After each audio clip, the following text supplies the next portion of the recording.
காலையில் கூட ஒரு ஆட்டோ டிரைவர் சொல்றாரு, உலகமே அழிய போகுது போல, இயற்கை பேரிடர்கள்லாம் அடுத்தடுத்து வந்துட்டே இருக்குன்ற மாதிரி மக்கள் மத்தியிலும் ஒரு பயம் கிளம்பி இருக்கு. இனி வரக்கூடிய நாட்கள் எப்படி இருக்க போகுது சார்? இந்த இயற்கை பேரிடர் அடிக்கடி நிகழும். இதுக்கு காரணம் என்னன்னா, இயற்கைக்கு ஒரு கணக்கு இருக்கு. கடகத்தில் இருந்த போதும் விருச்சிகத்தில் இருந்த போதும் எவ்வளவு பெரிய மழையை எதிர்கொண்டோமோ அதே போல நிகழ்வு இப்பொழுது நடக்கும். கடகம், விருச்சிகம், மீனம், இந்த 3 இடத்துலையும் மழைக்கு காரகமான சனி பகவான் அந்த வேலையை செய்வார். 2015 மழைக்கு வைகாசி மாதம் கேட்டை நட்சத்திரத்தில் பௌர்ணமி வந்தது. இந்த வருடம் கட்டாயமாக நல்ல மழை மட்டும் இல்லை, அந்த மழை வெள்ளத்தால் பாதிப்புன்றதும் அதுக்கு. ராகு பகவான் தான் பூகம்பத்துக்கு காரகமான ஒரு கிரகம். அப்ப அந்த கிரகம் எந்தெந்த இடத்தை தாண்டி வருகிறதோ அந்த இடங்களில் நிலச்சரிவு நடக்கும். நம் உலகமே விழிப்போடு இருக்க வேண்டிய காலகட்டம். ஆகஸ்ட் மாதம் 15ஆம் தேதிக்கு பிறகு தட்பவெட்பநிலை, அரசியல் சூழ்நிலை ரெண்டுத்திலையும் பலவிதமான அலங்கோலங்கள் பாதிப்புகள், இதை நம்ம ஒவ்வொரு நாளும் அனுபவிக்கலாம்.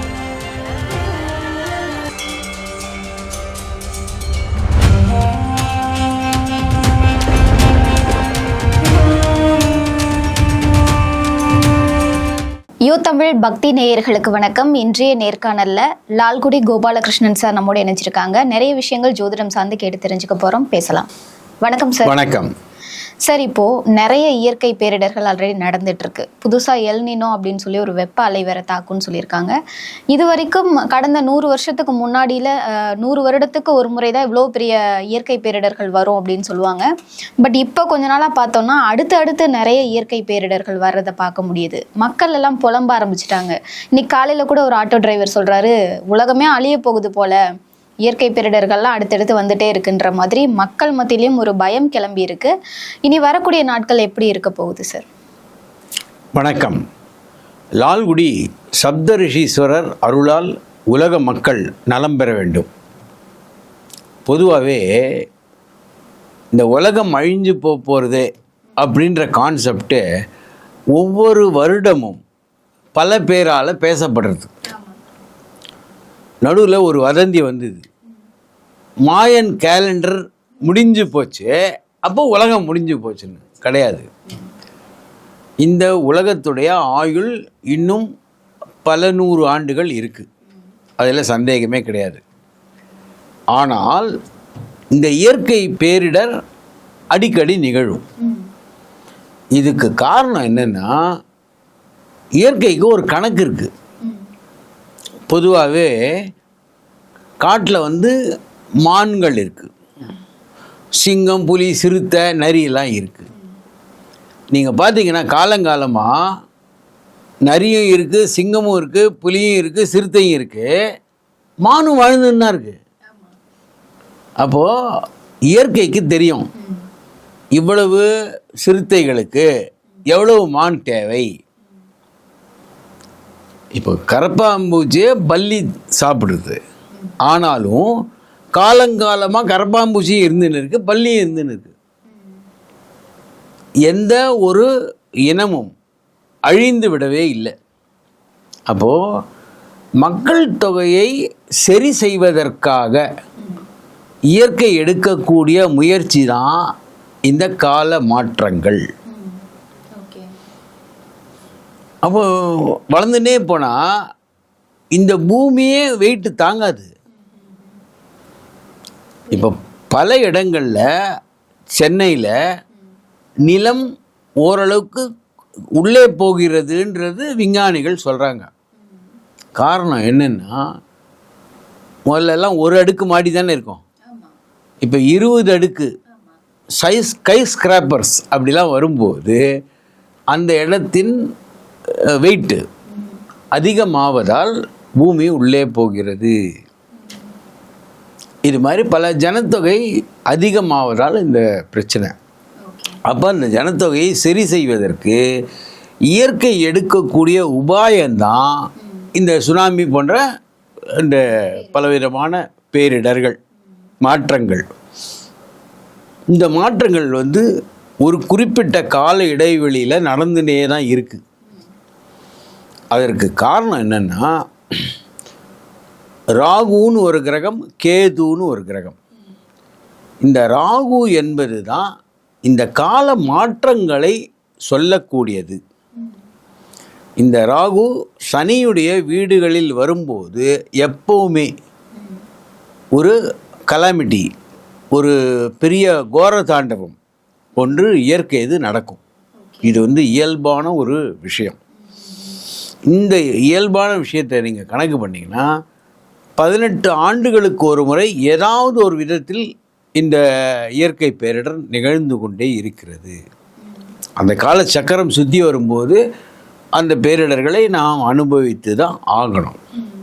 இதை தவிர மனிதர்கள் செய்யக்கூடிய தவறுகள் வேறு, அதுவும் சேர்ந்தது தான் இது. அப்போது இந்த ராகு பகவான் மகரத்துக்கு வரும்போது, அதாவது எப்போவுமே ராகு பகவான் பின்பக்கமாக தான் சுற்றுவார், ஆன்டி கிளாக் வைஸ். அப்போ அந்த நேரத்தில் இயற்கை பேரிடர் நிகழ்ந்தே தீரும். இது மட்டும் இல்லாமல் சனி பகவான் நீர் ராசியில் இருக்கும்போது கட்டாயமாக வெள்ளத்தால் ஆபத்து.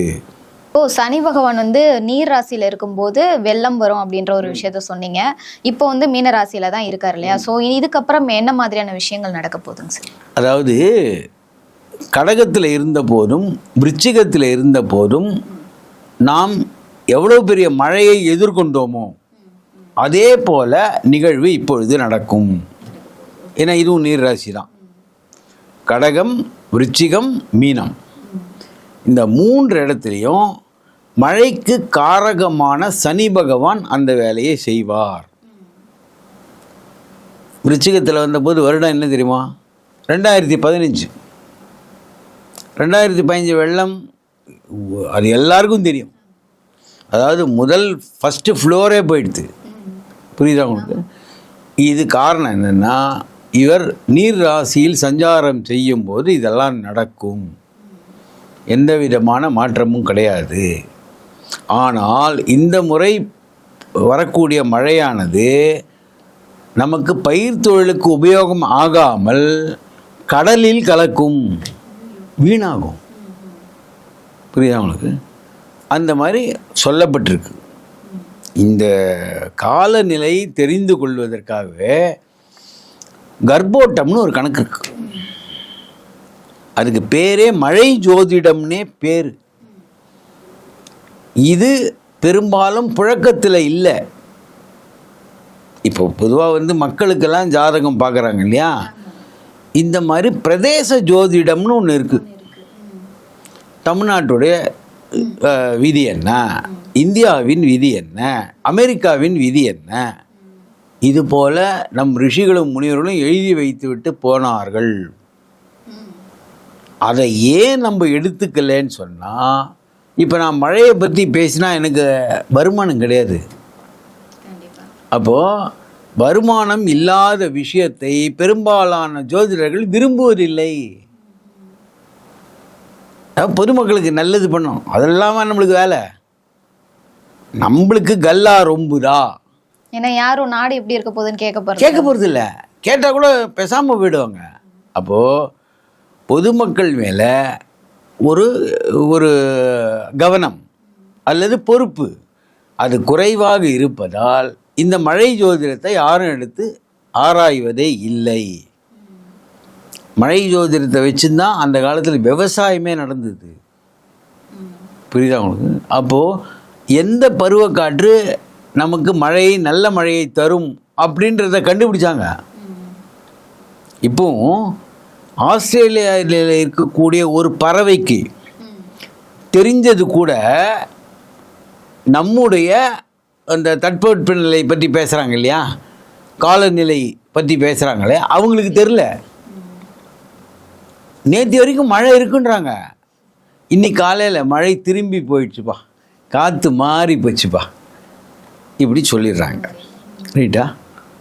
அந்த பறவை இப்போ இந்தியாவில் இந்த வருடம் வறண்ட வானிலைனா இந்தியாவுக்கே வராது. அங்கேருந்து கிளம்புறதுக்கு முன்னாடியே அதுக்கு தெரியும். புரியுதா உங்களுக்கு இல்லையா? ஏன் நம்ம மயிலுக்கும் தும்பிக்கும் தெரிஞ்சது கூட நம்மளுக்கு தெரியலையே. புரியுதா உங்களுக்கு? அப்போ இயற்கை விஞ்ஞானம் அழிந்து விட்டது. இப்போ எல்லாமே கணனி, சேட்டலைட், செயற்கைக்கோள், இது என்ன சொல்கிறதோ அதுதான் காலநிலை. போன ஒரு வருடம் 2 வருடம் முன்னாடி 3 ரிப்போர்ட் கொடுக்குறாங்க. புயல் கடந்து விட்டது. புயல் கடக்கலை, அங்கேயே தான் இருக்குது. அப்போ எது உண்மை? புயல் போயிடுச்சா, இருக்கா, திரும்பி வர்றதா? அப்போது இதையெல்லாம் கணிக்கக்கூடியது ஜோதிடம். புரியுதா உங்களுக்கு? இந்த ஜோதிடம் சரியாக சொல்லப்பட்டால் காலநிலையை சரியாக சொல்லலாம். அதாவது ஒரு 2015 மழைக்கு வைகாசி மாதம் கேட்டை நட்சத்திரத்தில் பௌர்ணமி வந்தது. அந்த வருடம் கட்டாயமாக நல்ல மழை. நல்ல மழை மட்டும் இல்லை, அந்த மழை வெள்ளத்தால் பாதிப்புன்றதும் அதுக்கு அந்த கணக்கு. அப்போது சுருக்கமாக நம் முன்னோர்கள் பல விஷயங்களை சொல்லிவிட்டார்கள். நான் எப்போவுமே பழம்பெருமையை நம்ம யோசிக்கிறதே கிடையாது. எப்போவுமே புதியதாக சொல்லப்பட்ட ஒரு விஞ்ஞானத்தை தான் நம்ம விரும்புகிறோமே தவிர, நம்மக்கிட்டேயே பழைய பெருமை இந்தியாவில் சொல்லாத விஷயங்களே கிடையாது. உலகத்தில் எல்லா விதமான தற்காப்பு கலைகளும், எல்லா விதமான யோகா, மனதை அடக்கி ஆளக்கூடிய விஷயங்கள் எல்லாமே இந்தியாவிலிருந்து போனது. ஆனால் நமக்கு நம்முடைய பாரத தேசத்தை பற்றிய ஒரு புரிதல் இல்லை. எப்போவுமே விஞ்ஞானத்துக்கு பின்னாடி போகிறோம். அதனால வந்த வினை தான் இது. இப்போவும் கர்ப்போட்ட கணக்கை, அதாவது மழை ஜோதிடத்தை எடுத்து படித்தால் மேகங்கள் இந்த மாதிரி நிலைமையில் ஃபார்ம் ஆச்சுன்னா, உருவாச்சுன்னா இது போன்ற மழை வரும். அதெல்லாம் கணக்கெல்லாம் போட்டு வச்சுருக்காங்க. அப்போ எந்தெந்த கிரகங்கள் நகர்வுகள் எந்தெந்த வேலையை செய்யும். இப்போது ஒரு ஊடகத்தில் பேசும்போது, மார்ச் மாதம் பேசும்போது கேரளாவில் வேநாடு அந்த இடத்தில் ஒரு நிலச்சரிவு வரும்னு மார்ச் மாதம் சொல்கிறேன். வந்துச்சு. உத்தரகாண்டில் வரும்னு சொல்கிறேன், வந்தாச்சு. புரியுதா உங்களுக்கு? அப்போது இது எல்லாமே எப்படின்னா, இது நான் அருள் வாக்கெல்லாம் சொல்ல, இதுக்கெல்லாம் கணக்கு இருக்குது, கணிப்பு இருக்குது. ராகு பகவான் தான் பூகம்பத்துக்கு காரகமான ஒரு கிரகம். அப்போ அந்த கிரகம் எந்தெந்த இடத்தை தாண்டி வருகிறதோ அந்த இடங்களில் நிலச்சரிவு நடக்கும். இதுதான் கணக்கு. இது போல் ஒவ்வொரு விஷயத்தையும் நாம் சொல்லுகிறோம். உங்களுக்கு தெரியுமான்னு தெரில, மார்ச் மாதம் இந்த தேர்தலே நேரம் குறிக்கப்படல, தேதி இல்லை. அதாவது எனக்கு தெரிஞ்சு 2 மாதம் கழித்து தான் பண்ணாங்க அதை, தேர்தல் தேதி. மார்ச் மாதம் யார் முதல்வர் ஆவார்னு நான் சொல்லியாச்சு. மார்ச் மாதம் யார் முதல்வராக இருப்பாங்க, கவர்மெண்ட் ஃபார்மேஷன் எப்படி கூட்டணியோடு வரும், இதுக்கெல்லாம் காரணம் நான் இன்னும் அருள் வாக்கெல்லாம் சொல்லலை. ஜோதிடத்தில் கணக்கு இருக்குது, ஜோதிடத்தில் கணக்கு இருக்குது. இதை யார் வேணுனாலும் சொல்ல, படித்தா ஒழுங்கா. புரியுதா உங்களுக்கு இல்லையா? Okay sir. சரி, இப்போ ஒரு டவுட்டு. இப்போ வந்து மழை பெய்யக்கூடிய காலம் தான் சொல்லியிருக்காங்க இல்லையா? எப்போவுமே இந்த ஜூன் மாதம், ஜூலை வந்துடுச்சுன்னா வெயில் குறைஞ்சி மழை பொழிய வாய்ப்பு இருக்குது. பட் இப்போ வரைக்குமே வெயில் தான் கொளுத்துறதை பார்க்க முடியுது. நீங்கள் மழையால் பாதிப்பு ஏற்படும் சொல்லியிருக்கீங்க, அது எப்போ எதிர்பார்க்கலாம் சார்? அதாவது 2வது சீசன் உண்மையிலே சொன்னால் நம் உலகமே விழிப்போடு இருக்க வேண்டிய காலகட்டம் ஆகஸ்ட் மாதம் 15ஆம் தேதிக்கு பிறகு. ஆகஸ்ட் மாதம் 15ஆம் தேதிக்கு பிறகு தட்பவெட்பநிலை, அரசியல் சூழ்நிலை ரெண்டுத்துலேயும் பலவிதமான அலங்கோலங்கள் பாதிப்புகள் இதை நம்ம ஒவ்வொரு நாளும் அனுபவிக்கலாம். மிகப்பெரிய பேரிடர் ஏற்பட போகுது. ஓகே.